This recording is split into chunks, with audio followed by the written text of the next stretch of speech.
नमस्कार दोस्तों, मैं राघव आप सभी का स्वागत करता हूं आपके अपने चैनल फार्मा गुरु में। तो दोस्तों, इस वीडियो में हम बात करने वाले हैं वॉमिटिंग के बारे में या फिर उल्टी लगने के बारे में। जैसे कि आप सभी जानते होंगे, कुछ लोगों को ट्रैवलिंग के टाइम पे उल्टी और चक्कर आते हैं, तो हम इसमें वो भी कवर करने वाले हैं।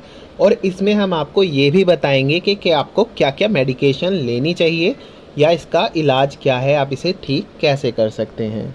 तो चलिए दोस्तों, लेट्स स्टार्ट द वीडियो। तो चलिए दोस्तों, बिल्कुल बेसिक से शुरुआत करते हैं। बात कर लेते हैं वोमिटिंग होती क्या है या उल्टी लगना किसे कहते हैं। तो जैसे कि आप स्लाइड में देख पा रहे होंगे, मैंने यहाँ पे मेंशन की हुई है complete definition. If you are interested, आप वीडियो को पॉज करके पूरी पढ़ सकते हैं, लेकिन मैं आपको लेमन लैंग्वेज में बता देता हूँ।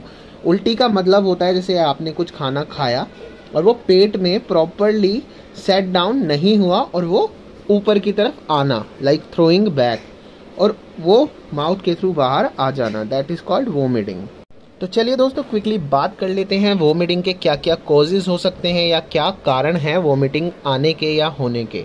तो दोस्तों, पहले हम बात कर लेते हैं यार, वोमिटिंग इज बहुत ही कॉमन सा एक सिम्टम कह सकते हो। कोई बीमारी नहीं होता उल्टी आना, ये किसी बीमारी के कारण की वजह से आती है, जिसको हम सिम्टम भी बोल देते हैं। और इसके क्या क्या कारण होते हैं, ईटिंग टू मच फूड और ड्रिंक टू मच अल्कोहल, ज़्यादा खाना खाने से भी हो सकता है। लाइक ज़्यादा खा लेते हैं तो वो डाइजेस्ट नहीं हो पाता और वो ऊपर आता है और वोमिटिंग होने के चांसेस होते हैं। अल्कोहल ज़्यादा पीने की वजह से भी लोगों को उल्टी होती है और ये बहुत नॉर्मल सा प्रोसेस है जो होता है। तो दोस्तों, मैं आपको यही कहूँगा, अगर आपको 1 या 2 बार वोमिटिंग हो रही है तो ये कोई इतना बड़ा कंसर्न नहीं है और आपको टेंशन लेने की कोई ज़रूरत नहीं है। आप नॉर्मली सिंपल लिक्विड लें तो आपको रिलीफ मिलेगा। तो अब बात कर लेते हैं किन किन कंडीशंस की वजह से उल्टियाँ होती हैं या फिर वॉमिटिंग होती है।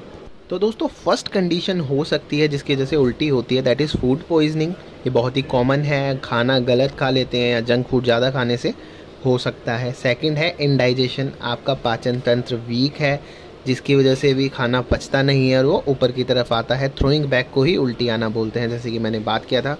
तीसरा है infection associated with bacteria and viral disease.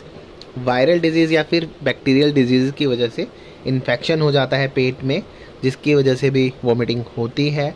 Motion sickness, जैसे कि मैंने बताया था, ट्रैवलिंग के टाइम पे कुछ लोगों को उल्टी और चक्कर आते हैं, तो ये भी एक कारण हो सकता है। हेडेक, सर दर्द की वजह से भी उल्टी का चांसेस होते हैं। प्रिस्क्रिप्शन मेडिकेशंस, इसका क्या मतलब है, जैसे कुछ मेडिसिन्स होती हैं जो आपको, जैसे बीपी की हो गई या फिर शुगर की हो गई, वो आपकी चल रही होती हैं और समटाइम उसका एडवर्स इफेक्ट होता है वोमिटिंग आना, तो आपको उसकी वजह से भी हो सकता है। 7th पॉइंट है दोस्तों एनेस्थीसिया। एनेस्थीसिया मैं क्लियर कर दूं आपको, एनेस्थीसिया वो होता है जो आपको बेहोशी के लिए दिया जाता है जब आपका सर्जरी होता है, या फिर आपको लोकल एनेस्थीसिया दिया जाता है जब आपको किसी पार्ट में उन डॉक्टर को सर्जरी करनी होती है, तो उसको एनेस्थीसिया कहते हैं। सम टाइम उसका डोज ऊपर नीचे होने की वजह से भी वोमिटिंग हो सकती है। लास्ट पॉइंट है दोस्तों कीमोथेरेपी। जैसे कि आप सभी जानते होंगे, कैंसर के ट्रीटमेंट में कीमोथेरेपी दी जाती है और उसमें बहुत सारी केमिकल्स एंड मेडिसिन यूज़ की जाती हैं, तो उसकी वजह से भी उल्टी के चांसेस होते हैं। तो दोस्तों, अब बात कर लेते हैं वोमिटिंग। एक मैंने जैसे कि डिस्कस किया था, ये बहुत कॉमन है, लेकिन वोमिटिंग में इमरजेंसीज कब होती हैं, कब आपको तुरंत डॉक्टर से कंसल्ट करना चाहिए, जैसे कि आप नेक्स्ट स्लाइड पे देख पा रहे होंगे। आप पूरा पढ़ सकते हैं पॉज करके, लेकिन मैं आपको इसका पूरा का पूरा मेन पॉइंट समझा देता हूँ। जैसे कि हमने अभी जो प्रीवियस पॉइंट डिस्कस किए थे, उसी से रिलेटेड आपको कुछ भी अगर दिक्कत परेशानी होती है तो आपको तुरंत डॉक्टर से कंसल्ट करना चाहिए। First point is vomit. अगर आपको 1 या 2 बार से ज़्यादा होता है तो आपको एक बार डॉक्टर से कंसल्ट ज़रूर करना चाहिए। अगर आपको लगता है कि आपको फूड पॉइजनिंग है तो भी आपको अपने डॉक्टर से कंसल्ट करना चाहिए। अगर आपके सर में सीवियर मतलब होता है भयंकर या फिर ज़्यादा दर्द है, तो भी आपको अपने डॉक्टर से कंसल्ट ज़रूर करना चाहिए। या फिर आपके पेट में, एब्डोमेन मतलब पेट में अगर आपके दर्द है, तो भी आपको अपने डॉक्टर से इमरजेंसी में कंसल्ट करना चाहिए, क्योंकि ये हो सकता है किसी और वजह से हो रही हो आपको वोमिटिंग। और दोस्तों, सबसे ज़्यादा जो चांसेस हैं, जो आपको सबसे ज़्यादा तुरंत डॉक्टर से कंसल्ट करना चाहिए, जो मैं आपको सजेस्ट करूँगा, अगर आपकी वोमिटिंग में रेड ब्लड आता है तो आपको तुरंत उसी वक्त आपको डॉक्टर से कंसल्ट करना चाहिए। या फिर आपके ब्लड वोमिटिंग के अंदर जब आप थूकते हैं तो आपके उसमें सलाइवा में भी ब्लड आ रहा है। इवन ब्लड अगर आपके वोमिटिंग में आता है या फिर सलाइवा में आता है तो आपको इमरजेंसी में डॉक्टर से कंसल्ट ज़रूर करना चाहिए। तो दोस्तों इसमें घबराने की बात नहीं है। अगर आपकी वोमिटिंग में ब्लड आता है, मैं आपको क्लियर कर दूं, जैसे कि आप स्लाइड में देख पा रहे होंगे, वोमिटिंग में ब्लड अल्सर्स की वजह से भी आ सकता है। अल्सर्स होता है बोले तो पेट में छाले या कुछ भी, छालों को अल्सर बोलते हैं। सेकंड क्या होता है, रप्चर्ड ब्लड वेजल्स, जैसे नस में कुछ रप्चर्ड मतलब होता है फट जाना, टूट जाना। तो अगर आपकी ब्लड वेजल्स में कुछ रप्चर्ड होता है तो भी आपके उसमें ब्लड आ सकता है। स्टमक में समटाइम इंडाइजेशन की वजह से या फिर कुछ भी कह सकते हैं, उसकी वजह से स्टमक ब्लीडिंग हो जाती है, उसकी वजह से भी आ सकता है।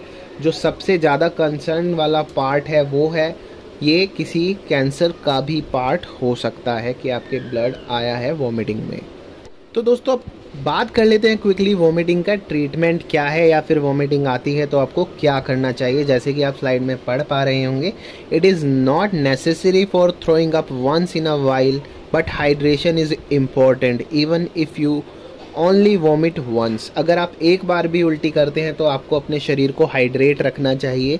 हाइड्रेट मतलब आपको तरल पदार्थ लेते रहने चाहिए, क्योंकि अगर आप तरल पदार्थ नहीं लेंगे तो वो ज़्यादा सीवियर रूप ले लेगा और उससे आपको और भी ज़्यादा दिक्कतें हो सकती हैं। और कोशिश करें ड्रिंक क्लियर लिक्विड लें, जैसे कि पानी, सिंपल प्लेन पानी लें, या फिर आप नारियल जूस भी ले सकते हैं। नारियल पानी जो होता है उस पर ही ज़्यादा कंसंट्रेट करें, जिससे कि आपके इलेक्ट्रोलाइट बैलेंस रहें आपके शरीर में। तो दोस्तों बात कर लेते हैं मेडिकेशन के बारे में, जैसे कि, और ये मेडिकेशन आप हर जगह यूज़ कर सकते हैं। ये ट्रैवल के टाइम पे जैसे वॉमिटिंग और चक्कर आते हैं उसमें भी यूज़फुल है। अगर आपको घर पे भी आते हैं तो भी यूज़फुल है। तो मैं आपको सॉल्ट नेम बता देता हूँ, शायद यहाँ पे अगर आप जाएंगे तो आपको पता है फार्मेसीज़ का क्या हाल है। तो सॉल्ट नेम से तो किसी को समझ आएगा नहीं जल्दी से। सॉल्ट नेम है ओंडेंसेट्रॉन, 4 mg या फिर 8 mg में, दोनों में आता है। तो मैं सजेस्ट करूँगा 4 mg MD फॉर्म में ले, माउथ डिज़ोल्विंग फॉर्म में ले। और इसका जो ब्रांड नेम है दैट इज़ ONDEM।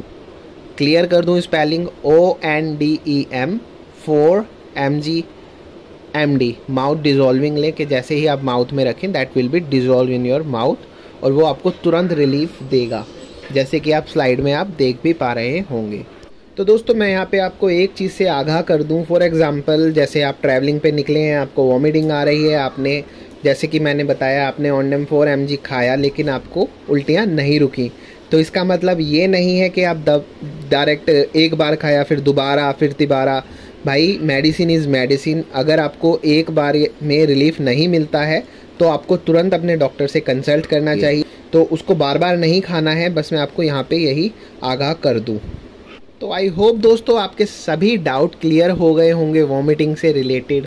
अगर अभी भी कोई डाउट आपके हेड में है या फिर दिमाग में है तो आप मेरे को कमेंट बॉक्स में कमेंट करके पूछ सकते हैं। आप मेरे फेसबुक पेज पे जाके भी पूछ सकते हैं, जहाँ पे भी आप चाहें जाके पूछ सकते हैं। डिस्क्रिप्शन में मैं सारे लिंक दे दूँगा आपको। और अगर आपको वीडियो अच्छी लगी है तो आप लाइक कर सकते हैं और हमारे चैनल को सब्सक्राइब कर लें ऐसी ही और वीडियोज़ के लिए। थैंक यू दोस्तों, बाय बाय, टेक केयर।